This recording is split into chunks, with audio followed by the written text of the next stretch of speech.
देखा जिस रास्ते से आप आए उस रास्ते में काफ़ी खराब नाली वगैरह है। आपने देखा होगा कि कितना आने में आपको कठिनाई हुई होगी, ये भली बात है, सब लोग जानते हैं। तो सर इस चीज़ के लिए मतलब सांसद मतलब प्रशासन क्या बहुत ही जर्जर हालत है और इसको जल्द ही इसको ठीक करवाना चाहिए। जी सर। तो मैं चाहूँगा कि जो यहाँ प्रॉब्लम है जैसे कि आपने बताया अभी, तो मतलब यहाँ पर बिजली आती कम है और जाती ज़्यादा है। इस बारे में आप क्या कहना चाहेंगे सर?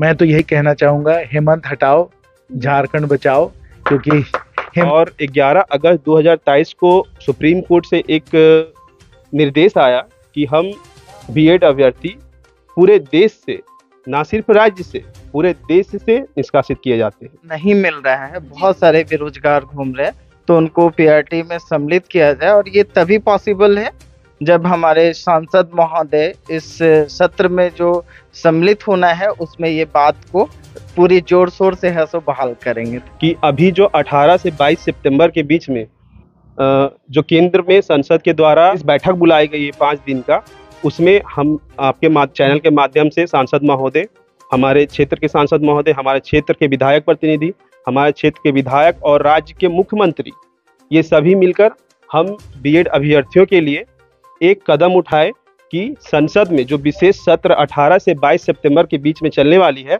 उसमें हमारी मांगों को ऊंचा करें।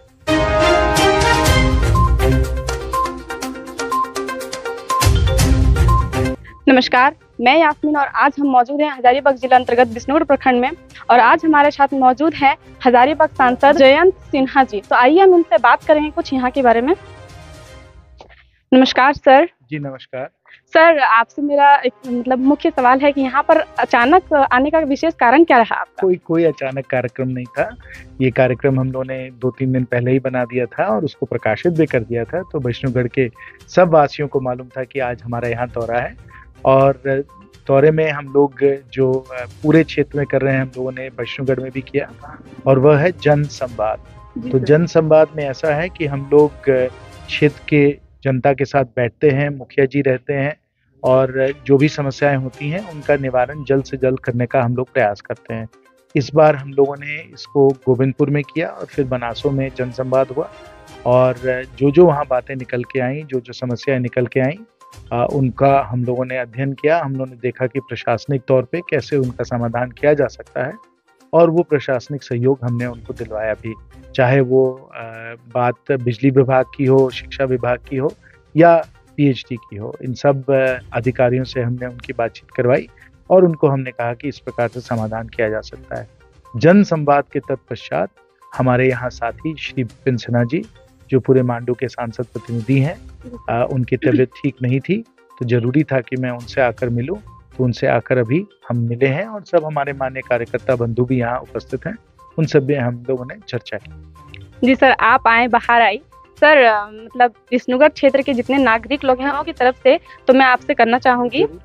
जी सर, अभी आपने देखा जिस रास्ते से आप आए उस रास्ते में काफ़ी खराब नाली वगैरह है। आपने देखा होगा कि कितना आने में आपको कठिनाई हुई होगी, ये भली बात है, सब लोग जानते हैं। तो सर इस चीज़ के लिए मतलब सांसद मतलब प्रशासन क्या कर रही है? आपने बिल्कुल सही कहा कि यहाँ आज के समय सड़क की बहुत ही जर्जर हालत है और इसको जल्द ही इसको ठीक करवाना चाहिए। जी सर। तो मैं चाहूँगा कि यहाँ जो भी माननीय मुखिया जी हैं वो उनके द्वारा लेटर हेड पे एक हम लोगों को चिट्ठी मिले और ग्राम सभा से पारित करके उन लोगों को एक आवेदन हम लोगों को देना पड़ेगा और उस आवेदन के तहत हम लोग फिर इस पे औपचारिक रूप से जिला प्रशासन को कहेंगे कि इसको आप जल्द से जल्द ठीक करवाइए। जी सर, बहुत बहुत धन्यवाद सर। लेकिन एक और सवाल है लोगों का कि इस मतलब इस स्थान में जैसे देखा जाए कि बिजली का जो प्रॉब्लम है, जैसे कि आपने बताया अभी, तो मतलब यहाँ पर बिजली आती कम है और जाती ज़्यादा है। इस बारे में आप क्या कहना चाहेंगे सर? मैं तो यही कहना चाहूँगा, हेमंत हटाओ, झारखंड बचाओ, क्योंकि हेमंत जी की सरकार में बिजली की जो व्यवस्था है वो अत्यंत दयनीय है। और रघुवर जी के समय आपको याद होगा जब भारतीय जनता पार्टी की सरकार थी तो बिजली में हम लोगों ने बहुत सुधार लाया था और आज के समय ना वितरण प्रणाली में यानी डिस्ट्रीब्यूशन में, ना सप्लाई में जो व्यवस्था होनी चाहिए वो व्यवस्था है। आप सबको याद होगा कि ये जो सरकार है, हेमंत जी की सरकार, ये तो डीवीसी को पैसे तक नहीं दे रही थी, बहुत बकाया हो गया था तब मैंने माननीय ऊर्जा मंत्री श्री R.K. सिंह साहब से बात करके हम लोगों ने एक तरीका निकाला जिसके द्वारा दबाव बनाया गया राज्य सरकार पे, राज्य सरकार को फिर पैसे देने पड़े, तब जाके थोड़े सप्लाई में सुधार आया है। अब जाके 6-8 घंटे बिजली कटती है, एक ज़माना था जब 10-12 घंटे बिजली कट रही थी। अब बिजली की कटौती थोड़ी कम हुई है, लेकिन जो वितरण प्रणाली है, जो लाइन है, जो फीडर है, जो ट्रांसफार्मर है, वो अभी भी बहुत ही दयनीय स्थिति में है। और इसलिए जब सप्लाई होता भी है तब भी, और खासकर जब पानी वानी बरसता है तो बड़े तेज़ी से सब जो लाइन वाइन है वो गिर जाती हैं और फिर हम लोगों को बिजली की फिर दिक्कत होती है। तो बहुत ही दयनीय स्थिति है, और क्योंकि जो सरकार जो है वो बिल्कुल अकुशल है, बिल्कुल अयोग्य है, इसलिए हम लोगों को ये सब झेलना पड़ता है। और फिर मैं मानता हूँ कि जब तक हेमंत जी की सरकार को नहीं हटाया जाएगा तब तक हम लोगों को कोई इसमें रिलीफ नहीं मिलेगा। जी सर, बहुत बहुत धन्यवाद सर। जयंत सिन्हा जिंदाबाद। जी सर। जन जन के जन। कहना चाहूंगा कि केंद्र सरकार के द्वारा जनता को बहुत सारी उपलब्धियां मिली हैं, चाहे गरीब कल्याण योजना के द्वारा 80 करोड़ लोगों को मुफ्त अनाज मिल रहा हो, या लोगों को हम लोगों ने मुफ्त टीकाकरण करवाया हो, या मैंने खुद DMFT के द्वारा जो जिला खनिज मत है उसके द्वारा मॉडल आंगनवाड़ी केंद्र पूरे जिले में फैलाई हो, स्वास्थ्य केंद्र को बेहतर बनाया है, स्कूल को हम लोगों ने बेहतर बनाया है। तो इस प्रकार से केंद्र सरकार के द्वारा बहुत सारे काम किए गए हैं, बहुत सारी उपलब्धियां हुई हैं। लेकिन दुखद बात तो ये है, और आपके दर्शक इसको जान लें, कि आज के समय बिजली, सड़क, पानी, स्वास्थ्य, शिक्षा, कृषि क्षेत्र, कानूनी व्यवस्था, हमारे संविधान में लिखा गया है कि ये सब जो काम है इनकी जिम्मेवारी राज्य सरकार की होती है। जी सर। भले केंद्र सरकार से हम उन लोगों को पैसे भेजें, और हम लोग भेज भी रहे हैं। आज झारखंड सरकार को पैसे की कोई कमी नहीं है, योग्यता की कमी है। तो इसलिए जो रोजमर्रा की आपकी जिंदगी है, बिजली, सड़क, पानी की आपकी समस्याएं हैं, स्वास्थ्य की समस्याएं हैं, शिक्षा की समस्याएं हैं, कृषि क्षेत्र में लोग दुखी हैं, अपराध बढ़ते चले जा रहे हैं, ये सब जो काम है इसमें दोषी कौन है? इसमें दोषी आपकी राज्य सरकार है, हेमंत बाबू की सरकार है। और इसलिए हम लोग हरदम कहते रहते हैं, हेमंत हटाओ तभी झारखंड बचेगा। जब तक हम लोग इस हेमंत सरकार के हम लोग देखेंगे कि उनकी क्या कार्रवाई है, तब तक हम लोग पीड़ित रहेंगे। जी सर, धन्यवाद सर। सर, दमदार न्यूज में आपका हार्दिक अभिनंदन है सर। नमस्कार सर, सबसे पहले आप अपना परिचय दें। मेरा नाम सुनील कुमार है और मैं आपके चैनल के माध्यम से सभी को नमस्कार करना चाहता हूँ। जी सर, मेरा आपसे सवाल है कि जयंत सिन्हा जी आए तो आप उनसे मिलने आए, मुख्य कारण क्या था सर जो आपको उन्हें मिलने आना पड़ा?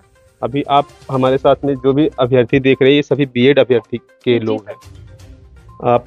आपको शायद पता ना हो, लेकिन मैं कुछ चीज़ें तुरंत बताना चाहता हूँ कि 28 जून 2018 के नोटिफिकेशन भारत सरकार के आधिकारिक राजपत्र के गजट के अनुसार हम लोगों ने B.Ed किया, और 11 अगस्त 2023 को सुप्रीम कोर्ट से एक निर्देश आया कि हम B.Ed अभ्यर्थी पूरे देश से, ना सिर्फ राज्य से, पूरे देश से निष्कासित किए जाते हैं, जिसमें यह निर्देश माननीय सुप्रीम कोर्ट का था। तो हम लोगों ने इस पे बहुत सारी पहल किए, और अभी हमारा एक सूत्री मांग है कि B.Ed को प्राइमरी शिक्षक में, PRT शिक्षक में पुनर्बहाल करे सरकार। और ये तभी पॉसिबल हो सकता है जब केंद्र सरकार, राष्ट्रपति महोदय और संसद द्वारा अविलंब अध्यादेश लाए। जी, मेरा नाम विवेक कुमार हुआ। तो जैसा कि हमारे सहयोगी सुनील कुमार ने बताया कि जो B.Ed अभ्यर्थी को जो मौका नहीं मिल रहा है, बहुत सारे बेरोजगार घूम रहे हैं, तो उनको PRT में सम्मिलित किया जाए। और ये तभी पॉसिबल है जब हमारे सांसद महोदय इस सत्र में जो सम्मिलित होना है उसमें ये बात को पूरी जोर शोर से है सो बहाल करेंगे। धन्यवाद। धन्यवाद। और सर, आप बताइए, आपका क्या कहना है?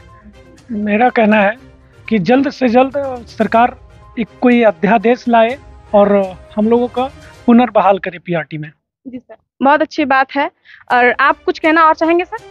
आपके माध्यम से हम सांसद महोदय और देश के सभी उच्च कोटि में बैठे पदाधिकारियों और शासन व्यवस्था से मेरा एक मांग है कि अभी जो 18 से 22 सितंबर के बीच में जो केंद्र में संसद के द्वारा विशेष बैठक बुलाई गई है 5 दिन का, उसमें हम आपके चैनल के माध्यम से सांसद महोदय, हमारे क्षेत्र के सांसद महोदय, हमारे क्षेत्र के विधायक प्रतिनिधि, हमारे क्षेत्र के विधायक और राज्य के मुख्यमंत्री, ये सभी मिलकर हम बीएड अभ्यर्थियों के लिए एक कदम उठाए कि संसद में जो विशेष सत्र 18 से 22 सितंबर के बीच में चलने वाली है, उसमें हमारी मांगों को पूछा करें। जी सर। धन्यवाद। तो इसी के साथ मैं यास्मीन आप लोगों को साथ दमदार न्यूज में फिर से मिलेंगे, इसी तरह दमदार न्यूज के साथ। धन्यवाद।